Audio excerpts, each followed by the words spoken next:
How we doing in the back? Good sound. I know we're about. You all right? All right, we're on time. Whenever you're ready, Coach. All right. Again, in the game Saturday, very proud of our team as far as how we were able to persevere, find ways to overcome some things that weren't going as well. Some things were going very well. But as a team, you have to do that. You have to play. It doesn't matter how one side plays. It matters how they all intertwine and stay together to get the ultimate goal in which you want to get to, which we know there's a lot of things we got to get fixed, and we'll talk about that in a minute. But also there's some really, really good things in the game. First of all, the competitive nature of the team, learning to play the next play, no matter what the circumstances, keep overcoming what was in front of you, and never give up until the final whistle goes off and play hard. And I think we did do that. I thought the game was a very physical football game. I thought they were very physical. And at times I thought we need to be more physical in certain areas and certain things we have to do, and we'll learn that. It's part of growing. But at the same time, I thought we were physical, and I said we kept raising our standard of play and did some really good things. I thought the defense was outstanding in the game.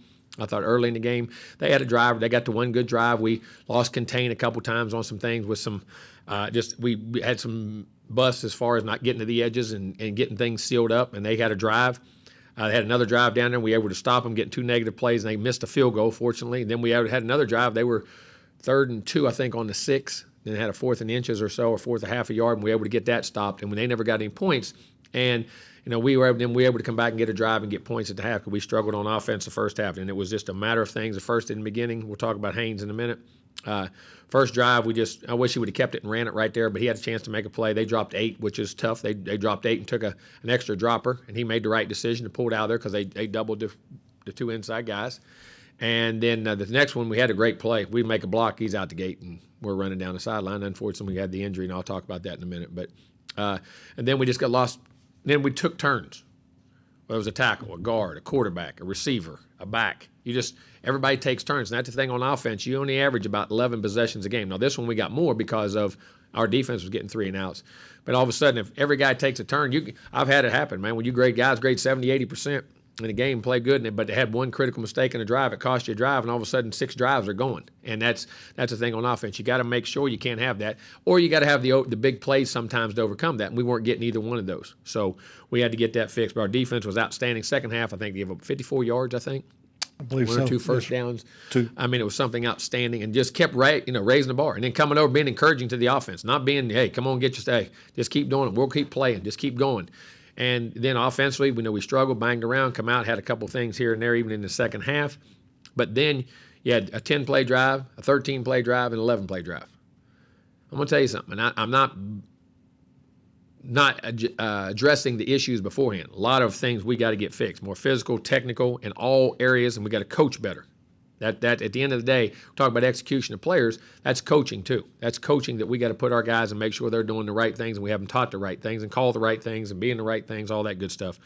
But to go put 3 drives after you've struggled all day, there's an urgency there that you got to understand. Now, I'll take that urgency at the beginning of the game. I think it'll help out a little better and get started a little faster, and that's part of things we have to look at too, and understanding how to do that.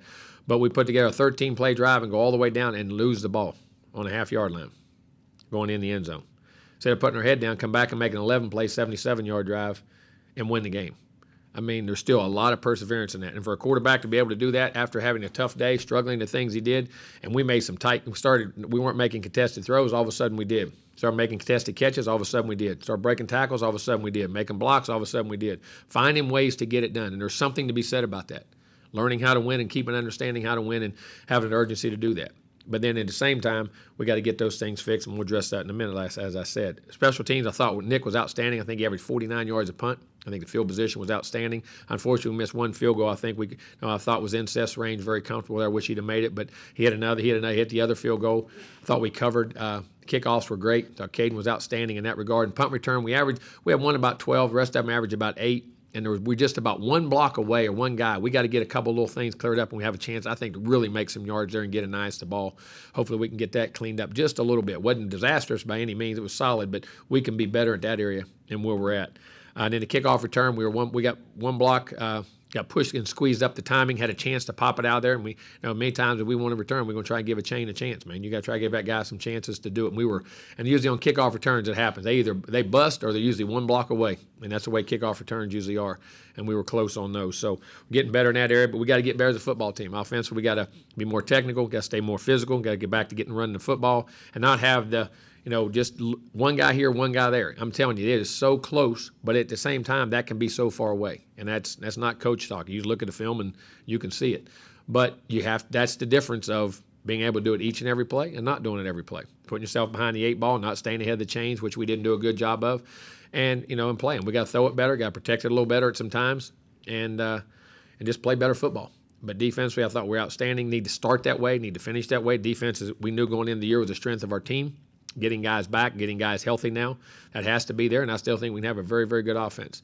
Now, saying that with Haynes, as you know, I guess is already out, but I wanted to wait till I got the final thing to make sure I give you all the right call. He had a crack in his lower leg that they fixed and operated on, went clean as a whistle, went really good, was as good as it could humanly be as far as the prognosis of things. Now, timeline, I'm not a doctor, and I'm not going to say when you heal, you heal. When you're healed, you're healed. We would never play him before in any way, shape, or form before that. And 2, I feel like we still got a great quarterback in Zach Calzada and feel very comfortable with him doing things after especially watching him, the character he grew up with in that football game, and to come back and make the plays he had to make at the end of that game for us a chance to win it. We're very proud of him and the guys around him that played. I thought offensively also, I thought Spiller was outstanding in the game. I thought he blocked well. I thought he played well. He ran well. Made 6 catches in the game. The big third, even before the third down touchdown. The third down he caught, how he set around out to read route. We give him some options and things to do, and he sat down and made plays. And I'm going to tell you what else. His leadership in the game. His leadership on the sideline. His leadership just in his whole demeanor and how he's affecting guys was outstanding in the game. I was extremely proud of Isaiah Spiller and the way he played. And then he made the big play to win the game. That allowed that play to happen. So, he has came a long way. And whether he's blocking, running, we got to keep getting touches, but we got it to him in space and in the passing game. That's 6 more catches, and he's really evolved in that part of his game too. And I thought Chain did have a solid game. I thought Chain played really well, had some nice runs in the game, had a nice catch down the seam, caught the ball, ran the ball, and we'll continue to get those guys touches in different ways as much as we possibly can. So, and we got to get better in all the other aspects, and tight end, receiver, quarterback, the line, we got to keep getting better there. But we will, and we definitely got the guys can do it. I've seen them do it, and we just got to coach them better. All right, questions? Brent, and then Olin. What does backup quarterback look like now, and does Stowers move back over? Well, Stowers has always been taking reps. He always has had familiarity, and Blake will be in there too. Who was really had multiple scholarship offers. One of the reasons I felt very good about moving Eli when we did was because of how Blake came in, his abilities to throw the ball, run the ball. He had multiple Division I quarterback offers at really good schools. Now, none of them were like SEC-type schools, but at the same time, I think the guy is a really good player, and I feel very comfortable with him there and what he was doing in camp and the things he did, and was one of the reasons we were able to make that move. So he'll be in there also. And so now, and also the importance of Zach getting those first-team reps during camp, and also does the game plan change moving forward? You'll feature things he does, but we won't change a lot. Listen, Zach, as you saw, people say, well, Haynes can run and Haynes can't throw. Well, last you saw him slinging the ball down the field everywhere, and Zach can throw and he can't run. Well, he made a heck of a run to get to the 1 yard line. He made a guy miss. He made a 20-yard run. He made a scramble on a big first down. He kept plays alive. Had a 12-yard scramble for a first down in the game. So we'll still stay very similar. There may be there may be combinations of a couple things. One guy, which we always do. One guy likes this play a little better than he likes that play, but the still concept of what we do and how we do things will stay relative to exactly what we are. We'll go Olin and then Christie on the left. Jimbo, how did Layden Robinson play, and how did he grade out? And also, he's actually our lineman of the week.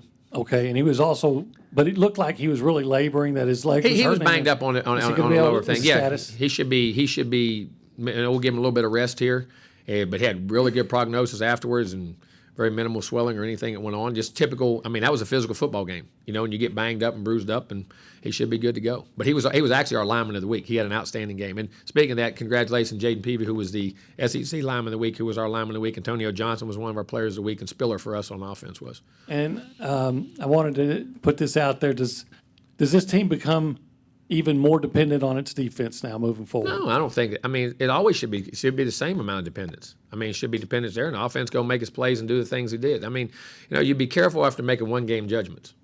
You better be careful. I mean, last year, after the Alabama and Florida games, would you thought we'd had the #1 defense in the league? Huh? Give up 52 and 41 and turn around and play great football the rest of the year. So, I mean, offensively, because you have one bad day doesn't mean you can't go have a great season. And we had 41 in the first game, but still moved. Had 600 yards of offense. So we still feel that we can be great on both sides of the ball and do the things we got to do. But is our defense, our leadership? No doubt. I mean, that's where our experience is and the things that go on. But at the same time, I mean, they got to keep doing what they're doing, and offensive will continue to grow and, get better. To the left, Christy, and then Travis. To go back to the defense for a minute, what do you like best about how they play? It seems like I know you say it's a small sample size, but they really have been dominant so far. But of all the things they're doing, what Well, stands I out think to the you? second half they were dominant. I think this, and I don't mean this in any disrespect. The first half, we really cleaned some things up from the first game in our pass rush, we allowed some leakage yards, as I call it. Not were a real good yard with undisciplined yards. You know what I'm saying? And we do that. We play with discipline and we play with intensity and our purpose and understand the urgency. I think we're a really, really good defensive football team. And I think they did that. I think they realized the game had to turn up.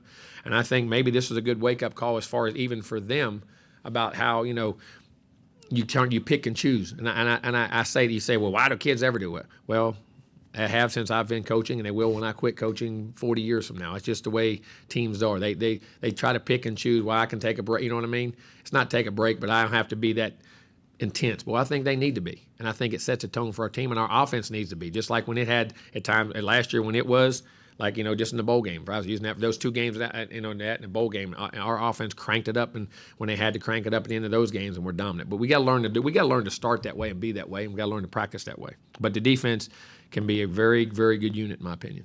Down front, If we Travis. continue to get guys back too. And then to the left, Zach. And I'll say this: McKinley will be back this week too. McKinley Jackson. Two quick questions. First, when you going back to the quarterback battle, you said that was neck and neck all the way through, and Haynes edged out. How can you describe or what was that kind of neck and neck? What made it neck and neck? They kept raising each other's game. In other words, one would play well one day, the next one would play just as well. He'd match him, and he'd match him. It was just they kept matching each other and playing well in what we did, and the knowledge of what we did, being able to make plays, operate the offense, do the things they need to do. And like I say, the other day, you go back, that's the first real, actual, true game time that Zach has had. And that's, you got put in the fire pretty good right there real quick out of the blue when you didn't think it. And they were ready for us. They'd schemed us all year, and I think did a 25-game breakdown on us. They had worked on us and then did good, which is what will make us better. And then with Zach, what did you see in his demeanor and his play after that fumble moving forward to the end of the game? The confidence in his sideline was good. He could come off and tell me what was going on, and he would realize, and then he realized a couple throws he had, and I showed it to him. We talked about it. He said, yeah, I did. I probably did. I flashed through that look. And sometimes you go too fast because you're trying to get through progressions, and you just got to be quick, but don't hurry. Just slow it down. And then I think the more he played, the more it slowed down, the more he saw it, the more plays he was able to make. And then, like, for instance, the last play of the game was a third read on the play. That was a third read on the play and get to a third progression, which is a pretty big play. To the left, Zach, and then David on the right. Jimbo, what was Colorado doing so well defensively that limited the run game for you guys? Physical. Got in gaps, played physical, fit the run. We had pulls and sometimes knocked us on our can. At times we're more physical than us, closed gaps, and we missed a cut every now and then. And we would just be on a block and hold it and then just fall off at the end where we were just inches from pulling through. As I say, you got to fight for those inches. You got to strain to get that back, that extra half a step through the hole that allows him to break it and not get tackled for a 4-yard gain. And it gets that simple. Our strain to their strain, our hat to their hat, our technique to their technique, and learning to be and staying physical and more physical. And they did some nice things scheme-wise, but our guys put hats on hats. For the most part, occasionally we'd have a missed assignment or a call, just a miscommunication up front with young linemen. That's going to happen. But we just got to strain more, and we didn't find that in. We couldn't give them that extra half a step. There's about 3 runs in there, man. They're just about a half a step. And then one time we actually should have been come on the outside. Our lead blocker on the one back should have been outside. If he got out there, I thought we had a big one. But you just got to clean those details up. And you never want a situation where your starting quarterback goes down, but the fact that it's before SEC play, you still have a game before Arkansas. I mean, is there some benefit to that? Well, I mean, I don't think there's ever a benefit, but but you do. It's good to have two good ones. I mean, as far as this, it's not because of lack of. You always want two great guys, and we do. But hopefully we got to play. Listen, New Mexico's 2-0. They won 4 in a row, and they are a pain in the tail, guys. I keep saying it. They twist, blunt, stunt up front for your linemen and quarterbacks and blitz packages as much as anybody we will play anywhere. What they do is very multiple and it's a very diverse package in what they do, and they're very good at. Speaking of that, going into our game, I mean, they're 2-0 offensively. You go look at them. The quarterback was the guy that played at Kentucky a couple years ago when we played down there my first year. Athletic. He threw for 300 and some yards last week. Can run. He's athletic as heck. I mean, can run. We slip up 1 second, he's around the corner. The back's a good player. They got a receiver and a returner. Got a returner that's averaging almost 40-some yards a return. Punt returns, kickoff returns, and punts and kickoffs. They're all over the place. Motions. I mean, you got to be really disciplined. You got to be honed in to the different types of runs, options, screens, throws. I mean, they're all over the place defensively, and the multiplicity of things they do on defense is good is as much as anybody we will see, maybe times 2, in what they do in their packages. So it's going to be a very mental game of having to play. So, Mexico is going to be a very good opponent, and we're going to have to play very well. Go David and then Chuck. Jimbo, knowing what Zach went through last week, what will this week of practice do for him, mindset, knowing that he's the guy going into the game? Well, hopefully, I mean, they always say the hardest thing to do, and it's that position, to be the backup quarterback. Backup safety, backup corner, backup DB, backup lineman. You get to play usually somewhere. Backup quarterback, you always don't. And, hopefully the mindset and the urgency of understanding how to prepare, which he did prepare well, but, you still don't know till that happens. And you know what you're going into. Hopefully you'll know exactly. There may be plays tweaked that you like better a little bit more than what Haynes did because he was a starter based off, there wasn't a big difference in them, but certain things one likes better than the other, things of that nature. So, I just think the game of preparation, the ability to practice this week and know you're going in, I think we have a great mindset. To the left, Chuck, and then we'll go back to the lights.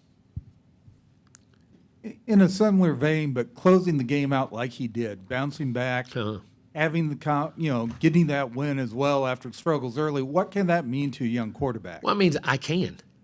No matter what here's what you got to realize. Some guys, even if you say he goes in there and he plays great. He goes in there and we go up and down the field and we play a great game and here it goes. What do you ever do? He knows one thing. Things ain't going well. We're not moving the ball. Offensively, we're struggling as much as any team struggled we've had. And all of a sudden, we can turn it around and I can lead a team down the field to go win. And I can do it not only once, I can do it twice and do it, and we didn't get the outcome we wanted because of a mistake I made, that I had the perseverance in myself, the confidence in myself, the character in myself to be able to line up and take my team and lead my team and look them in the eye in the huddle and take my team back down the field and have a game-winning drive and a game-winning throw on 3rd down. You can say it all you want. And guys that have had all success, you don't ever know what a guy faces until he faces adversity. He faces much adversity in that game as anybody I've been around in a long time. And the way he stood up and made plays and did the things he did, hopefully that will give him the confidence to understand what kind of player he can be, which I've always thought he can be, and I think he thinks he can be. But till you go do it, there's always, there's not doubt, but you always, till a guy does it, that's just part of it. And he has done it, and very proud of him. Now hopefully we can start one and play real well. Coach, we'll go back behind the lights, Mike, and then Tyler.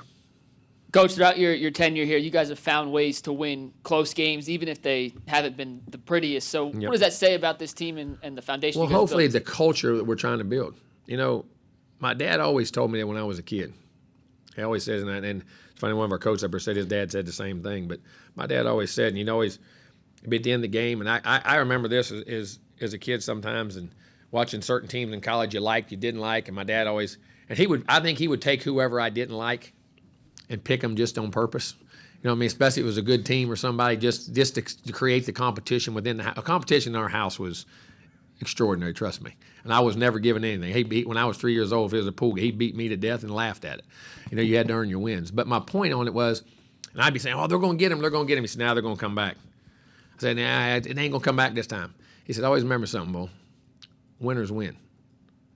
Said there's a certain knack that certain people have a knack to understand how to win and make plays. Now, I would rather us not do that, but I give our kids credit in these situations of understanding how to go make plays when they got to make plays in the worst situation. So hopefully that's something that we are establishing here. I'm not saying that, but we haven't won championships. We haven't done anything yet.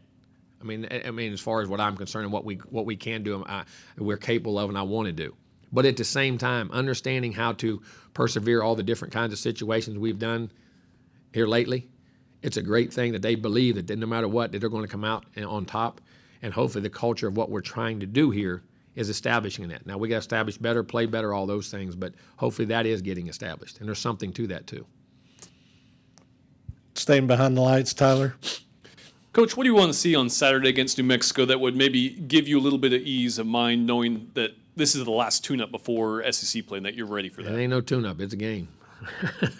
Hey, have you been following all the games across the country in the last 2 weeks?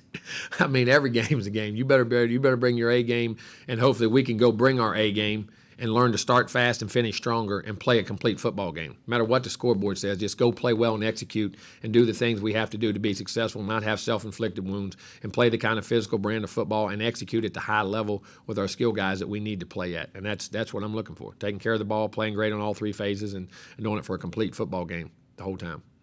We'll go Cole, Brent, and Olin. You wrap us up. Coach, you kind of mentioned at the very beginning about Nick and how he was able to punt. When you're able to have deep drives like that, I think there was 3 inside the 20. How does that really help out your defense, especially with field position? Oh, it's a war to me. It's always the unspoken thing, the field position, the kicking game until it's needed. And it was needed that day, and we were really good at it. And he did it, and it was a big part of it. And put them on long fields, and then give us a little more short fields, and we were able to get back and make some plays. So it was huge. And Nick's going to keep getting better and better. Like I said, I have the utmost respect for him. He's as hard a working young man on our football team. Up front, Brent, and then Olin, you'll wrap us up. I apologize for not knowing the 1985 Pittsburgh Pirates roster, but I said that Zach throws like Nolan Ryan and needs a little more Bob Nepper here and there. Would that be accurate in terms of developing he can get touch the ball along the way? Well, he made a great touch throw on that last ball. He made a great touch throw on that last ball. And, he has a strong arm, but I think he's a passer, and he's learning to be a passer. And I think here's when you're a passer, when you totally start to get comfortable with what's being called and how it's being called, and you're processing the information of the defense. Sometimes what happens with guys, when they're young and they're playing, they got great arms, they wait to see things, or they see things late and then try to rely on that arm. And sometimes they put too much. As you get more knowledge of what you're doing, it's like you say, the old adage of Roger Staubach. Remember how he got the name Roger the Dodger? You know why he said he ran so much when he early? He didn't know what was going on. He couldn't find his second, third reads or third read, so he was athletic. He just started making plays and running around. Well, sometimes a guy with a great arm will do that. He'll get 1 and 2, and can I get to 3? And you'll be late, and all of a sudden you're trying to make up. And as you get more knowledge of what you're doing and more comfortable about how to read the defenses and how the plays fit, you'll start to see, you'll start to see him, which I think he will, and going into this game and the different things, being able to pass the football and not just throw the football. And I think that comes with knowledge and experience and comfort level of what you're doing. I think there'll be a part of that too. But it's good in one thing. He can get the ball to all parts of the field. Olin, you got a good one to wrap us up? I don't know how good it is, but I got one to wrap it up. Yeah, Jimbo, you said that Colorado's physicality on defense was. Yeah, big guys. Their front seven was very physical and did a real good job of fitting runs and how they fit them and use their hands. And they were well coached. They were a good football team up front. Did, being as a Power 5 team, did that physicality, do you think at all, catch maybe your new offensive lineman by surprise that it was going to be That's a good question. I haven't really asked them that. I asked them that today and some things, and that could be part of it. I mean, you think going against the guys we go against each and every day, how physical they are. But, until you get out in the game, but I'm going to tell you now, they had some guys who are really big and physical, and we'll ask and see. And hopefully that's a wake-up call. I've been trying to warn them. It's going to keep getting tougher and tougher as it goes, and that's all part of growing. That's part of growing up. Now you know, and hopefully you go play well. All right, Coach. Thanks for your time. Thank you. He did have a good